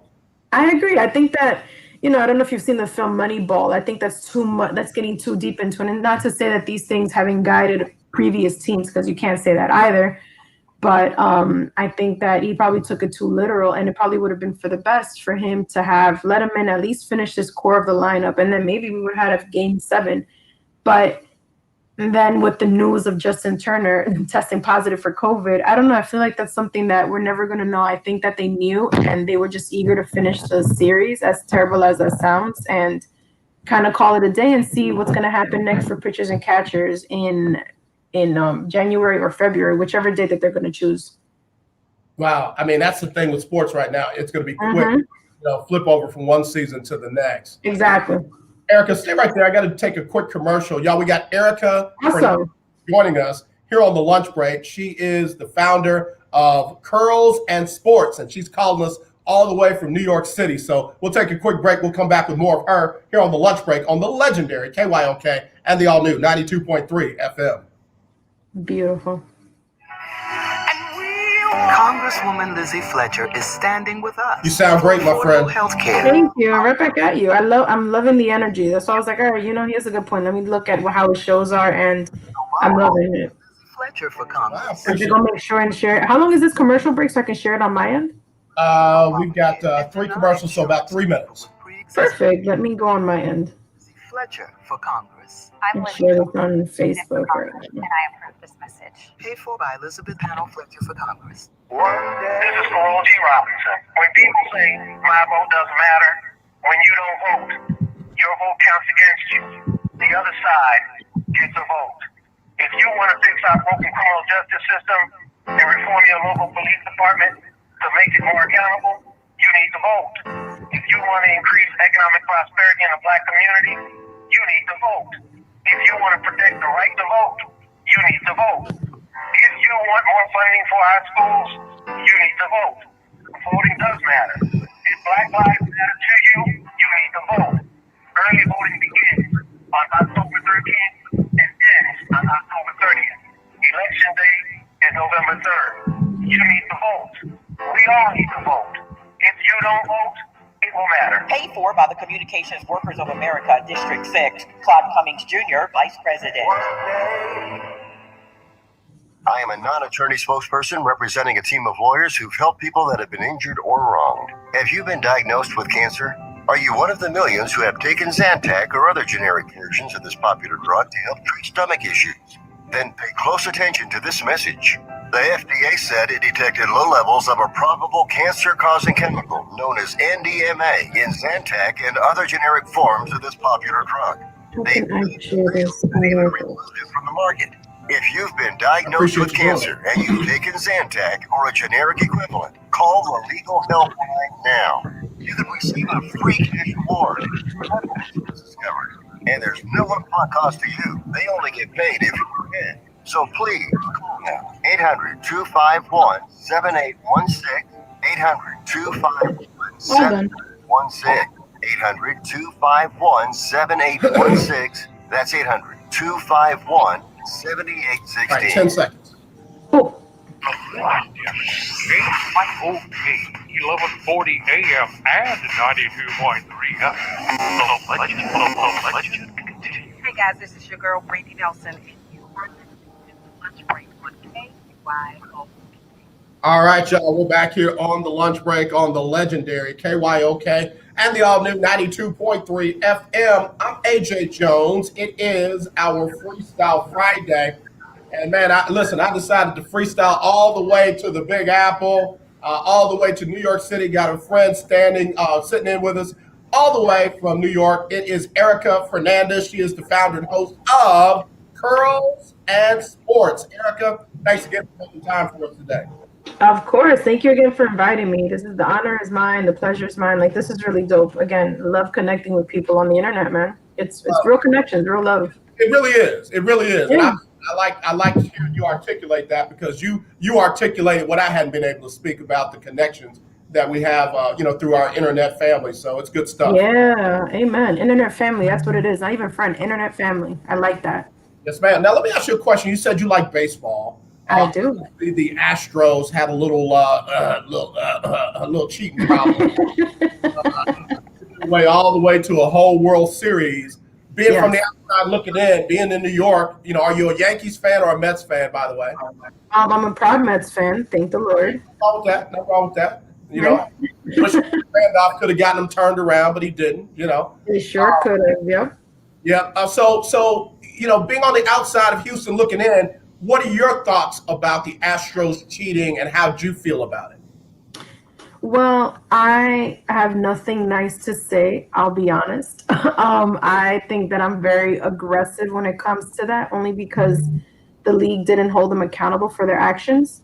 And there's like a sense of arrogance there where they know that they got away with it. And I guess I really respected this ball club. Like, I love what they were doing. We were all in the oppression, like, oh my God, like they did it. Like, they were the baddest baseball club that year, and then they were back at it, and obviously they lost, but still, like, I think this is something that nobody imagined that could have ever happened, especially listening to the amount of just lies. And my personal opinion is I just like the fact that they put Dusty Baker in the front of that. Yeah. That's the part that also annoys me, because he's a player's manager, and I love that. He's always going to defend his ball players, but it upsets me that they're putting him at the forefront as if he has to fight this battle. But obviously, he's going to defend his own players. Like, that goes without saying. But I don't like the fact that they put him in that position, and we'll never even know how he truly felt. And I would love for him to win one, because he's been there 5 times in the World Series and hasn't been able to close it out. Right. But still, like, I guess that's my other side with this beef. But yeah, like, I just wish that they would be held up and they were just pretty much exonerated. So that's the part that really upsets me. So when they were booed, I was feeling it, and I didn't even think that they were going to make it to the ALCS, and they did. Well, I am glad to hear you say that, because the mantra around here is everybody cheats. So some kind of way that makes it okay for the Astros. Yeah, that's not okay. Yeah. And then they call the name of the Yankees, they call the names of the Red Sox, and then everybody cheats. And I'm just wondering where we got this it's okay to cheat if everybody's cheating. If my son came home and said, yeah, Dad, I got caught cheating today. Why'd you do that? Well, everybody was cheating. I'm not raising everybody. I'm dealing with you. Punishment, not them. So I don't understand how folks are okay with that, especially given the Astros had never won one. Why would you want one like that? I agree. And yes, you could say that it goes beyond the garbage can sounds and stuff. And yes, you could say but they still had the vision. It's kind of like the steroid talk. Like, sure, Barry Bonds could have done everything, but he still had the vision. He was still able to see the balls coming. Of course, we're not going to say that he didn't have that, but they still had an extra help, and that's essentially what cheating is called. Not to say I'm always torn between allowing these guys in the Hall of Fame. Personally, let them all in. They still broke records. They had a whole generation of baseball connected to them, and rightfully so. Let them in the Baseball Hall of Fame at this point. Let Pete Rose in too. You never know when he's gonna pass, and then we're gonna give him his flowers when he passes, because that's what people like to do. Ericka, I can't believe you brought that up, because we talked about that yesterday. Should Pete Rose be in the Hall of Fame? And I was like, we've got all kinds of opportunities to put an asterisk by it, put a bust by that, plaque by that, and explain what he did and why that was bad for baseball. But as far as having his stats in, but not him, just go ahead and put him in. I mean, he did what he was supposed to do on the field. We're not asking him to come and talk to us about gambling lines and stuff like that. This is true. Why not put him in? But there were some good arguments on the other side about him not being in. It just kind of kills the significance of the Hall of Fame when you don't invest in your Hall of Fame. Yeah, I agree with you on that. But at the same time, if they're not even being held up, so for example, if the Astros aren't being held accountable for their cheating, then what's the point of even having a Hall of Fame at this point? If we're not even being honest in other senses.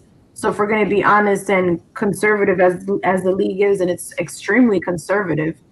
So I think that all the rules should apply across the board. If we can't let these players into the Hall of Fame, then I guess you should be able to take back the World Series championship.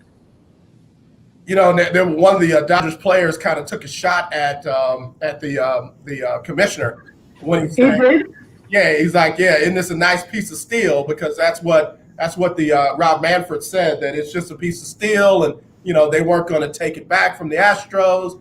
To me, there's nothing wrong with vacating a championship and giving it to somebody who would have earned it had it not been for the cheating. Gotcha. Yeah, and that actually makes sense. And you know what? I'm happy when they're taking these jabs at him, because the commissioner didn't do a good job with handling the situation at all. So, and then that explains the boos. And then at the end, why he was a little bit nervous. And, I don't know if you saw his poise, but it looked like he was, I don't want to say he was stuttering, but he was definitely having his speech slightly impeded.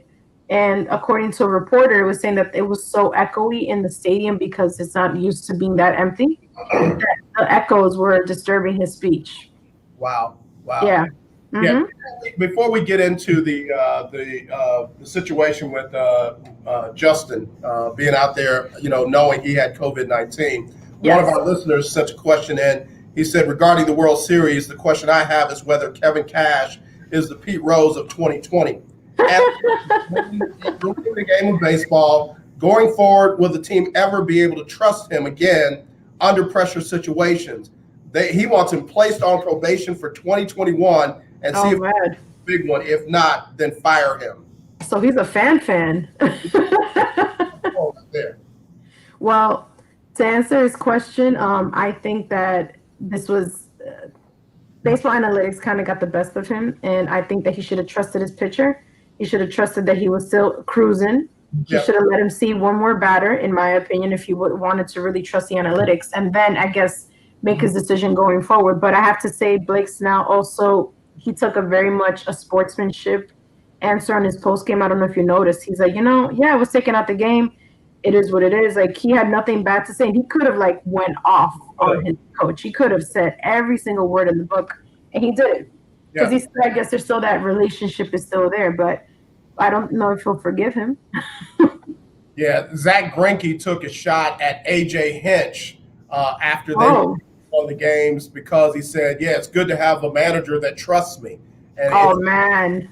And AJ Hinch the year before that took Greinke out of a game that he was cruising in, and Astros ended up losing it. So, and they never got the ball to Garrett Cole, so it was interesting. Yeah, exactly. I remember that. Yeah, Ericka, stay right there. Got one more break, and then we'll come back. I want to ask you about Justin Turner and that whole situation when we come back on the lunch break on the legendary KYOK and the all-new 92.3 FM. Our First Lady, Michelle Obama. If you think things cannot possibly get worse, trust me, they can and they will if we don't make a change in this election. It is up to us. Add your voice. Vote for every Democrat, start to finish. You can vote early from October 13th through the 30th. AJ, do you do the show daily? Yeah, Monday through Friday. Nice. I love it. Yeah, I'm appreciative of it. That's beautiful. I'm very happy to hear that. Thank you. Which means political ads are everywhere. But there's a reason for that. This is important. We have a president who is a straight-up racist, who uses racist language and attacks to divide Americans against each other. Ericka, I'm loving these commercials, by the way. Have you voted yet? No, I'm actually trying to see if I can go today to the early voting sites. They're open till 5. Okay. So I'm not too sure if I'll get a chance, but if not, I'll try to go tomorrow from 7 to 4, which isn't too bad. But out here, I don't know if you noticed the news, like the lines have been wrapping all around for blocks and blocks. I'm just glad folks are getting out to vote, man. Me too. I agree. And when people say, like, I used to be one of those that said that my vote doesn't count, I realized, like, you know what? That's a little ignorant. Let me do my research. And I said, all right, cool. I was definitely ignorant. Your vote definitely does count. So you got to make sure to realize that you're not going to be ignored. Right. And that's the thing. Being ignored now. Yeah. Have you voted yet? I have. I voted on the first day of voting. Hold on one second. Good for you. 92.3 FM. Radio stations in one. It's the lunch break on KYOK. All right, y'all. We're back on the legendary KYOK and the all-new 92.3 FM. Don't forget, today is the last day to early vote here in Texas. Today, wow. Day to early vote here in Texas. And like my shirt says, vote like we've never voted before. And that's a direct quote from the late, great Congressman John Lewis. So let's take him up on it. He literally was a bridge for us to be able to vote. And like me and our virtual co-host today, Ericka Fernandez, are talking about, if our votes didn't matter, they wouldn't be fighting so hard. I agree. Hard for us to vote. I mean, they're filing lawsuits as we speak. They're trying to limit the voting time. They're trying to not allow legal votes that have been cast by mail. Exactly. So if your vote really didn't count, trust me, they wouldn't be wasting the money or the effort to try and stop it from being counted. So get out and vote. Get out and vote. Take somebody to vote if you can, but whatever you do today. All right. Ericka Fernandez, Curls and Sports. Ericka, hey. A man by the name of Justin Turner that found out in the 8th inning of the game that he was COVID-19. He was told to isolate. He did for a little while, but when that celebration started, he and his wife found their way down to the field. They were hugging people. They were taking pictures with the trophy, and then he sat right next to Dave Roberts, who was a cancer survivor, and took. Yeah. I was a little taken back. I did not expect him to come back out there. And, again, this just goes back to what sort of investigations are the MLB doing, because everything, I feel like that should also have an asterisk. And he took off his mask for the team photo. I said, oh, no, baby, what are you doing? I was very uncomfortable by that. But also on the flip side, like, can you blame him? You want to celebrate that too. So I know that it's easy to gang up on him, but I think that we have to make smarter decisions. So if he obviously he's positive, put the mask on. That's it. Go celebrate for a minute, air hug, touch with people by the elbows and call it a day. But in that midst of celebration, like, I don't even know what I would do. Have you thought about that? Like, would you have gone back out there? You know what? We asked the question yesterday. It was one of my questions of the day. I just had people say problem or no problem. It would have been a problem for me if he came and sat next to me, but I wouldn't have made like a big deal about it. I wouldn't have called him out. I would have just said, "Hey, Dave, keep your mask on," or "Hey, bro, why don't you go stand behind everybody?" Like he didn't have to be in front of everything. I don't know. I mean, it's just this coronavirus is so unexplainable. There's no cure for it. There's no vaccine, and then people that want to minimize it altogether, like, oh, it's just a common cold. It's not. Over 200,000 people have died from it. It's not the common cold. It's not like the flu. Over 200,000 people have died from it, and there's no vaccine. I can take Theraflu for a flu. I can't take this is true. So to me, you got to handle this a lot differently than you do anything else. And there's some people that don't believe that. I agree. It's unfortunate that some people don't believe that, but you know what? I think that we spend so much time trying to defend our thoughts. Like after the debate or anything like going on political, I kind of like to play devil's advocate and just see what the heck is going on Fox News. Yep. And just to hear their side of the stuff, it's like, are you people not watching what we're watching? Like, how privileged can you sound behind that mic? And it just blows my mind. But you're right. Like, I think that better measures could have taken. And, he wanted to celebrate at the end of the day. But I think that there's a time and a place. Like you said, there's so much that we don't know. And we're still forever finding out. Like, remember at the start of this, they were telling us not to wear the masks. And now we have to wear the mask. So do we know? I don't even know what to believe in anymore. It's hard. I'm like this. I'd rather err on the side of caution behind a mask and distance than washing my hands 30 seconds or more than to not have it right and be infecting people that I care about and other people care about. So it's my thing.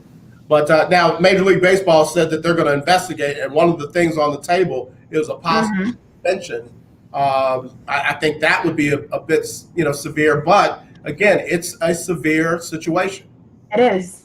Yeah, because I don't know what's the gentleman's name. I forget the player from the Nuggets who had it. I think it was Jokic, if I'm not mistaken. I don't know if you noticed when he was in the bubble, he looked very winded.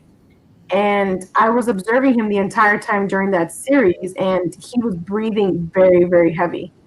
And I'm like, wow, this must still be affecting him, And I decided to do a little research. So I was reading that once you get COVID, like it affects your lungs, your lung capacity by 20%.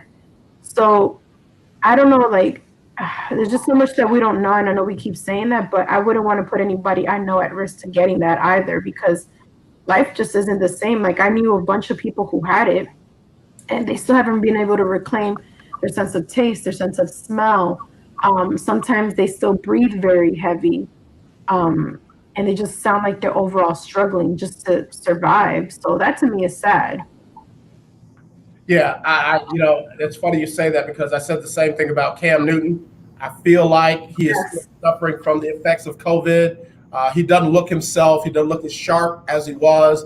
I know defenses catch up to you after 3 or 4 games when they've got game film, but he just doesn't look like himself. And I know he won't use that as an excuse because he's just glad to have the chance that he has to be back out there. But I feel like he's still dealing with it as well. I agree. And I haven't watched too much, like I was telling you offline, I haven't watched too much football this season, but I have been seeing that sentiment shared across the board. Like, what's going on with Cam. He does look a little winded. He looks a little slow, like not as sharp as he used to look. So you're right. Like these long-term effects. And then who's to say that we all kind of want to get a vaccine? Like, not for nothing. It's kind of like getting an iPhone. I think I would let the first few people get it, and then I'll get the next batch if I even decide. And I'm not even an anti-vaxxer, but I just can't imagine a vaccine being done so fast, and then you're voluntarily putting this in your body. I don't know. I'm not an anti-vaxxer. I believe in vaccines, but I don't know. Like the production time of this seems a little bit rushed. Yeah, I'm not an anti-vaxxer either, but you know what? I'm like you when it comes to technology. I let the bugs get worked out of the first batch, and then I slide on in there after that. But, it's just... It's hard to say, right? Yeah, I mean, it's just such a different time. And again, are like, oh, no problem, it's no big deal, what have you.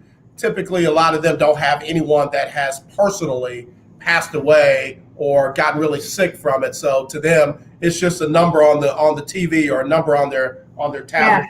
Yeah. Exactly. I've had, I'm a pastor. I've had several members and services that I've had to do for people who passed away from complications due to COVID-19. Yeah, and then it goes back to institutionalized racism. Like, why are our areas suffering the most? Like, why are Black and Latinos getting it the most? Oh, it's because we don't have access to healthcare as much as like the Caucasians have it. So, and the fact that some people don't believe in that is actually a real thing, it pisses me off because I just wonder, what planet are we living on? And you're not recognizing the fact that not everyone gets the same opportunities in life. Like, why are areas so hard to vote? Whenever I see stuff in the South, like especially like in Texas or Georgia, and I'm looking up here and I said, damn, well, is there a difference? And there really isn't. Right. And that's the unfortunate thing, because a lot of people in our communities didn't have the luxury of working from home. No, they don't. Community didn't have access to, really good health care. A lot of people in our community, unfortunately, because of food deserts, they're basically eating what they can get, from corner store or what have you, and that leads to diabetes and high blood pressure. Yeah, exactly. Conditions Heart disease and everything else. Yeah, so and you're right. Folks look from their ivory tower and they point the finger at those people. And, I'm sorry, those people are our mothers and our fathers, our sisters, I agree. Our aunts and uncles, or our neighbors, and they mean something to us. So exactly. It's almost like when they found out it affected us more than them, then, oh yeah, we're going to just open back up and we're going to just do this, and schools will have to open back up and all that, because it was no longer an urgency because it was us. Exactly. That's where all of this really upsets me, because sure, okay, cool. So you guys are just desperate to open up schools, but yet women, whenever they're giving birth, and this is because I know a few friends of mine who were pregnant this year, their husbands haven't been able to attend their sonogram sessions, or one of them had to fight doctors in order to let her husband in so he could be there for the delivery. But yet they're so desperate to open up schools because we're just money to them at this age. Like they're just scared of losing the contracts with the school buses, the food, because it's a friend of mine works for the New York City Board of Ed, and she's been kind enough to share a lot what's been going on. Yeah. Apparently they get $45 per kid, so it doesn't benefit them when kids aren't in school. Right. So she's saying that's the biggest push by the chancellor, because they want us there physically, because it's a money thing. So we don't even matter to them. Yeah, let's tie these two things together. Look at how people devalue sports and sports. It's like, oh, they knew the risk when they signed up, and they get paid so much money. It's almost I like hate that sentiment so much. And if they'll do that with multimillionaires, they're going to do that with our sons, our daughters, and us. I mean, we're just, we're just another thing to help drive their economy. So it's unfortunate. It really is. Yeah, I just like that sentiment a lot, because it makes it seem like we're desensitizing them just because they're making millions that we aren't. They're still people. They're still unions that they have to respect. Like, especially when the league, I don't know if you noticed. Oh, well, you probably do remember everything that was going on with baseball back in June with this restart. Yep. I found that to be beautiful. They have an amazing union that they need to respect. And it's no different from the police union. It's no different from the teachers union. Oh, it's because these people make millions of dollars. No, they make it seem like it's so easy to get there and dedicate your life to this sport. And it's a lot of discipline. It's a lot of sacrifices that you made to get there. Of course, you're going to value your body over everything else. Yeah, listen, and we vilified, I say we, I'm talking about our sports community, vilified Derrick Rose when he was in his prime in Chicago, when he said, hey, I want to be able to, go and play with my daughter and carry her around and do that. Now, oh God, I can't believe that's so horrible. Multi-millionaire. And what happened? He blew his knee out. Yeah, it's like we gave him the evil eye. Right. And then all of a sudden he was getting bumped around and passed around and what have you. And it's like nobody went back and said, you know what, you were right, we're wrong, we're sorry. And, again, it's who's up next, who's the next big star in Chicago. So I fight for the players, man. I will never fight for the billionaires. I'm always I will never fight for the owners. Never that. I agree. And their front offices, like there's no diversity in baseball. At least basketball kind of figured it out. But you look into these rooms And not just like the press room, but their front offices are so white. This is why there's barely any black players. This is why there's more Latino players, because they're reaching out to demographic, but they're forgetting about black players. Like baseball used to be so accessible, and now it's one of the most expensive sports to put your kids in. It's not fair. Yeah. I know that they used to have the outreach in the inner city. They had a commitment to that. I'm sure it got bounced back by COVID, like everything. But they need to stick with that. They really do need to stick with that because, like you said, you're not seeing many black faces as managers. You're definitely not seeing many black faces as athletic director. In fact, Bo Porter, who used to be with the Astros, reached out to me the other day. Just he and I are connected via LinkedIn. Oh, nice. He reached out to me, and it was just out of the blue, and I really appreciated it. And I told him, man, that 2017 championship just wasn't the same without him, because he was the one that took the heat for all those 100 plus losses in those previous seasons as they were rebuilding it. And this is true. Yep. Black managers and coaches be a part of the rebuild, but never be a part of the championship part of it. I agree. That rebuild part is real. Yeah. I tell you, so what did you think about the Lakers winning it all and LeBron getting another championship? Now, with 3 different teams, he has won championships. What do you think that means for his legacy? I personally think that I'm so sick and tired of seeing the LeBron versus Michael Jordan and then now Kobe Bryant talk. Yeah. It's exhausting to see time and time, and people just know how to pull up stats. I can Google them too, guys. We can put a nice infographic together, but I think that people need to realize that this is a generational figure, and he's doing so much more than, in my opinion, than Michael Jordan is. And what I mean by more, I mean like community-wise as well. Like he's doing so much for the community in schools. He's always involved with charity, and not to say that Michael never did that, because he's starting to do it, and he always found himself a little bit. I think that back then with players trying to get involved in the politics of things, I don't think they knew how to navigate because they didn't have any guidance, which is unfortunate for them. But now we found the voice. So why do we just know how to bash people these days as opposed to elevating them? So I love the series. I think it was really good. I was low-key rooting for Miami though, because no one thought they were going to make it. Right. And even dismissed them at the start of the normal season. Yep. And I remember only one friend was like, "Oh, I think they're going to make the 8th seed." I said, "Really? You think so?" I was even shocked by that. But to see them coming to the finals, like that team has heart, and I think they just need, they're just missing like key players, like maybe one more big guy in there, and I think they'll be back next year. But I think that it also speaks to like they challenged the Lakers, and I love that because it wasn't just a sweep. And I personally, I don't like sweeps. I find them to be a little bit whack. I mean, it shows a lot more about the players than it does like everything else. But I feel like we want to see a good show, and they definitely did. It was a really good series. It was a really good series, and I think that if Miami plays their cards right, there'll be teams to beat in the East next year. And, I agree. I don't think anybody's got that sort of. It's going to be interesting to see what Kevin Durant and Kyrie Irving. Doing Brooklyn, what they'll do in Brooklyn. And, in fact, our former head coach is up there now. He just agreed to be one of the assistant coaches, Mike D'Antoni, under Steve, who he coached back in Phoenix. So it's going to be all pretty interesting. Hey, it is. Like that dynamic, I'm really curious to see how they're going to work together. But you know what? Take a break, Ericka. We'll come right back. We'll wrap it up right after this on the lunch break on the legendary KYOK and the all-new 92.3 FM. If you got a question for my special guest, 281-453-1000 is the number to dial. That's 281-453-1000, or text me 832-403-5005. That's 832-403-5005. Barack Obama.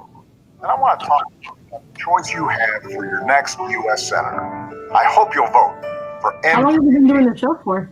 MJ served 3 tours in Afghanistan as a combat I put you on the spot. Since 2017. And distinguished flying. Beautiful. She's also a working mom who knows the that's amazing. To afford health care, which is why she nice. That's amazing. Progress I've been working in radio since before you were born. And Republicans keep trying to repeat. Wow. MJ is firmly committed to Beautiful. I'm very happy to hear that. And inspirational. I got my first job in radio in 1982. Oh, wow. That's why, whether you vote early Have you always been in Houston? No, I've been all over. I've been in New Orleans. Okay. The only place I didn't work in radio was when I was in New York. You know, Okay. I worked in Chicago, Cincinnati, and then back here in Houston. Wow.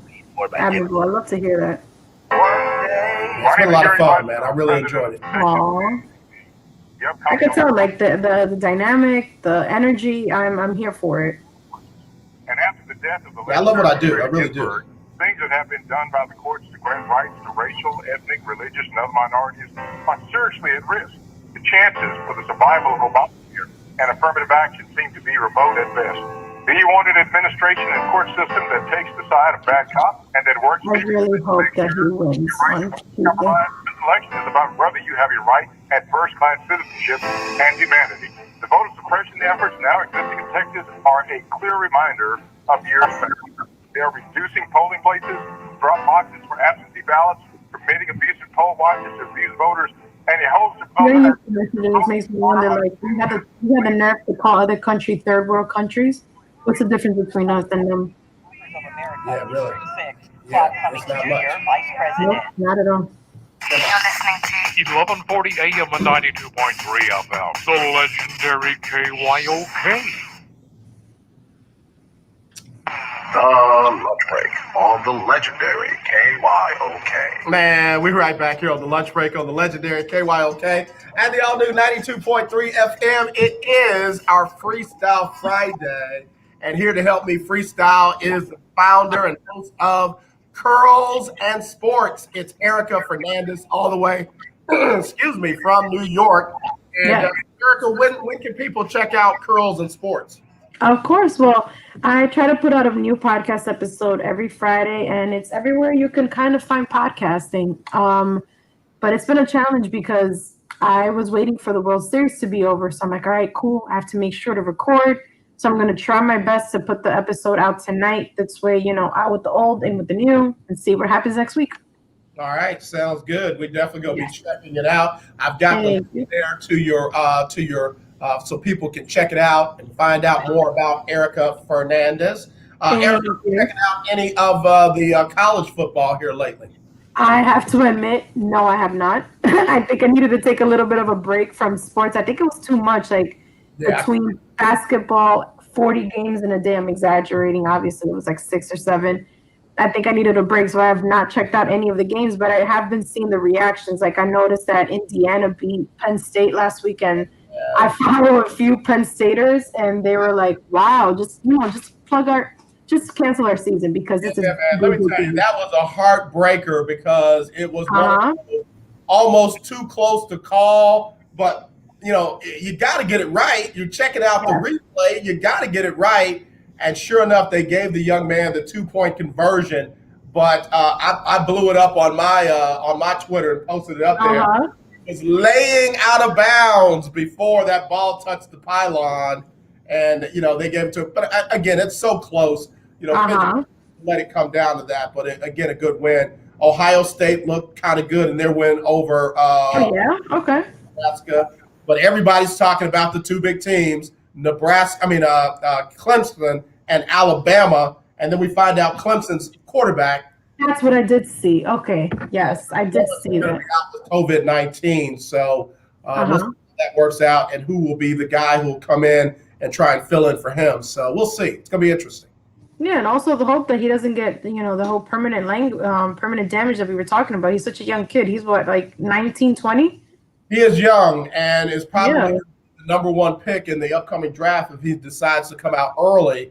So I would hate to see his career, you know, sidetracked because of, you know, the effects of that. What was your thought about that? Did you think, or did you have any feelings about them playing versus not playing due to COVID-19? It's similar to baseball sentiment. I think that they didn't have a good handle on it, and I don't watch too much hockey, but we have to give props to the NBA and to NHL because their bubbles worked. They had 0 coronavirus cases, and I think that we can all take a page out of what these commissions have done. But I think that this sport is too close. I mean, you could say the same thing about basketball, but I just think that they had so many months to prepare, and they were pushing for their return, obviously, because of money that they're going to lose. And that's just what it is. It really comes down back to money. And I don't think that they planned enough for it, unfortunately. Yeah, I got to tell you, especially on the college level, high school, Yeah. I hate that they threw those kids back out there. I hate that too. That the kids don't want to miss out on their senior years and what have you. But this is a worldwide event. This is a once in a lifetime event. This is something that, again, we've never seen before. And I just feel like we took it a little light. And like you said, the other organizations that did the real tight bubble, that was the way to do it. Yeah, because that's exactly what they could have done. They could have done a few stadiums, but, I've had this conversation with a few people online, and how could you put, management, personnel, staff, and everything, and coaching staff too, in a bubble? But I think where there's a will, there's a way. They could have figured it out, made a few designated stadiums and keep it at that. But I think they're so much more focused on trying to make sure that fans are there as opposed to worrying about their players.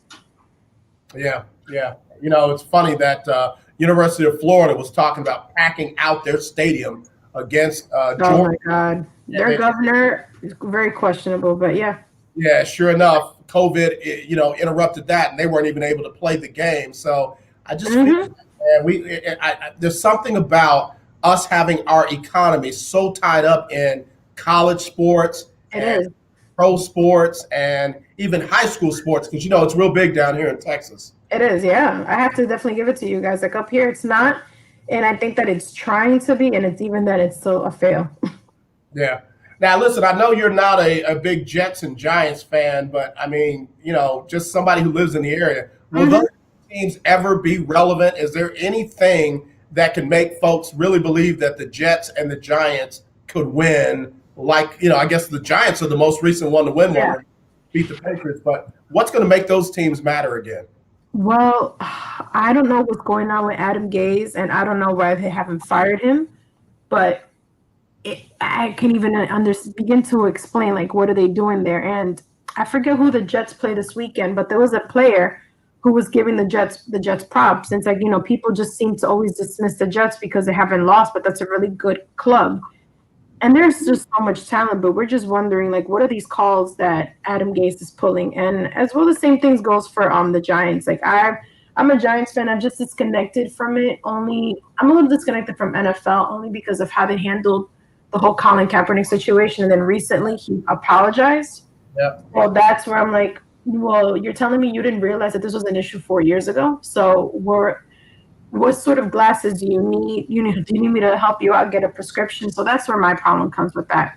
But I think that they'll become more relevant. I think the Giants before the Jets will be more relevant again, maybe in another couple seasons. I think they're definitely back on rebuild mode. And the NFC East is just trash on trash. Like, watching that game last Thursday, I saw the end of it, the Eagles and Giants game, and I said, wow, so this is how that ended? Like, oh, God, Giants. The Giants are going to giant. Yeah, you're right. Mm-hmm. They're going to giant. Yeah, I think it's kind of tough for them to be in the number one market in the United States and just haven't been relevant since, like you said, the Giants won it all the last time. I don't know. I wonder about the ownership. I don't think that they're going to be true. That's a good point too. Until they get better ownership. But when does that happen? I'm not rooting for somebody to die or anything like that. But very rarely do these people just put those kind of teams up for sale. So yeah, you're not going to find them on Craigslist. This is true. Right. Hey man, did you hear the Jets are for sale? You want to put something on it? So yeah, you want to go half? Yeah. If I'm Eric Bieniemy, though, he's probably the hottest coaching commodity this season. I'm being very careful. I'm not going to just take that Jets job if it opens up. I'm definitely going to take the Houston job if it opens up. In fact, the team that played last night, Atlanta, is probably more attractive than either of those jobs because of the tools that they have. Yes, I agree. And it's a very diverse area. Atlanta is pretty diverse. So I think good to know. Yeah. I think that you're right because when I was covering the Jets, Todd Bowles was their head coach, and Todd Bowles If you know anything about him, he's very direct. He's blunt. He does not hide his emotions. And I thought that he was the coach that was kind of going to bring it, bring him to at least the playoffs. But there was just, I don't know, what between the Jets and then you look at the Knicks, like sometimes you just realize that these teams are cursed for a long time, or what's going on. Yep, no, you're right. And what's crazy is they were so stingy when Todd Bowles was there that they had to That's so true, yes. rule in the league that you have to spend so much of your salary cap every year because they didn't even give him the tools that he needed, and the guy still, 10 games 1 year and what have you. So, unfortunate. It is unfortunate. I remember. Yep. Ericka, we got to get ready to wrap it up, but do me a favor. You got to first of all promise you'll come back where we can see you and enjoy having you on, and tell everybody where they can find you and follow you. Of course. Thank you again, and I apologize again for this heat situation. It's still spewing over here. I guess this is what happens. I mean, you would know more about this since you lived up here, but it's that clanking sound when they first turn on the heat, and that has been going on for hours now. But thank you again for having me on, guys. You can find me on Instagram, Twitter, Curls and Sports. If you have any questions about the sports industry, please feel free to ask. Like, there is never a dumb question because people think that it's all glitz and glam, and it's just like we're doing right now. I'm taking this call in the bathroom because the rest of the apartment is loud. I'm so appreciative, man. You definitely took one for the team today. I appreciate that. Yeah. Like, there was no way I was going to cancel. I'm like, all right, how do I do this? All right, I have to just text him and let him know, hey, this is what's going on. and you saw my reply. Wow, that's going to be interesting. So yes, yep, exactly. Have a great rest of your weekend. Please get out and vote. Absolutely. And I can't wait to have you back on, okay? I can't wait to be back. Thank you so much again, AJ, and enjoy the rest of your weekend. And like you said, everybody, last day to vote in Texas and in New York, last day for early voting is on Sunday. So get out there, get online, and just thug it out. You'll be all right. I like that. Thug it out. Ericka, take care. We'll talk to you again soon, all right? Yep, be back. Thank you. All right, y'all. Ericka Fernandez, phenomenal. Now, remember, today is the last day to early vote, but Election Day is November the 3rd. Election Day is November the 3rd. And, of course, you can still vote on November the 3rd between 7 a.m. and 7 p.m. So, again, the last day to early vote is today, but you'll have another chance on Tuesday, and that is Election Day. And again, if you don't get it done today, don't miss out on that opportunity on Tuesday. Make sure you get your voice gets heard through your vote. All right, y'all. Got to get ready to wrap it up. Y'all know Sybil Wilkes is going to give us her coronavirus update, and then of course Donnie McClurkin will do the Donnie McClurkin Show, giving you the best in gospel music and the latest in the gospel music industry. Donnie does his thing every Monday through Friday from 2 to 3. Over the weekend, you have got the Not So Christian in Me show. You've got Marriage Talks. You've got all those good shows right here on the legendary KYOK. Jesse Jackson, Keep Hope Alive, Walt Baby Love, and Gospel Tracks. A lot of good shows over the weekend. Be sure to check them all out. And then on Monday, Ericka Campbell and Griff, Get Up Morning, 6 a.m. to 9. And then your boy will be back with Media Monday. Should have David Grubb back with me. And we'll talk about the weekend in sports. But you know the deal. As always, let's not be divided. Let's be united. I love you. There's nothing you can do about it except wear your mask, wash your hands 30 seconds or more, sanitize everything around you, and be sensitive to everybody around you. Be sure to give everybody their 6 feet. And you know the deal. When you see that racism, kill it. Not the person, the racism. We can do this, y'all. We can do this, but it starts with us. And again, vote like we've never voted before. The late, great Congressman John Lewis said that, and we ought to honor it. All right, y'all. I'll talk to y'all on Monday. Y'all take care. Here's Sybil Wilkes. What you need to know today. The U.S. Supreme Court has denied a request by Pennsylvania and North Carolina Republicans to review the state's decisions to allow the counting of ballots received after Election Day. The move ensures that Americans will not know the winners of several closely watched races in key battleground states for several days after November 3rd. Shaquille O'Neal recently shocked fans by revealing he became a first-time voter this year after casting his ballot for this year's presidential election. During an interview, Shaq revealed he didn't make the time to vote vote in the past, but was determined to make it happen during this crucial election year. Kroger pharmacies and clinics nationwide will begin offering rapid COVID-19 antibody tests by the end of November. The $25 antibody tests require a finger prick blood sample to determine if someone has previously been infected with the coronavirus and will provide results in 15 minutes. Please visit SibylWilkes.com to subscribe to my free daily newsletter. Be informed, be empowered.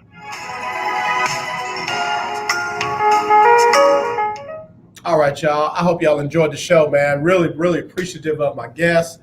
Again, want to thank Al Hive. Want to thank Keith Hennick. Definitely want to thank Fernandez and everybody that called in and chimed in, especially all of you lunch breakers. Y'all know how to y'all do it. Minister Larry Scott, bless you, sir. Can't wait to hear your show this Saturday. And again, I want to thank Ericka Fernandez. We'll definitely have her back. She's a phenomenal broadcast journalist, a podcaster. Y'all check her out on Curls and Sports. And again, the link is right there on the scroll. So as always, not this, definitely this. I love y'all. Please get out and vote, vote, vote, vote. Get somebody else to the polls. Try and get it done today. Mail-in ballot, people. If you haven't mailed it in already, get it over to the nearest place where you can turn it in at, and they'll take care of it, okay? Make sure you get your voice heard with your vote. Vote, vote, vote. All right, y'all. Love y'all much. We'll talk to y'all on Monday. Take care.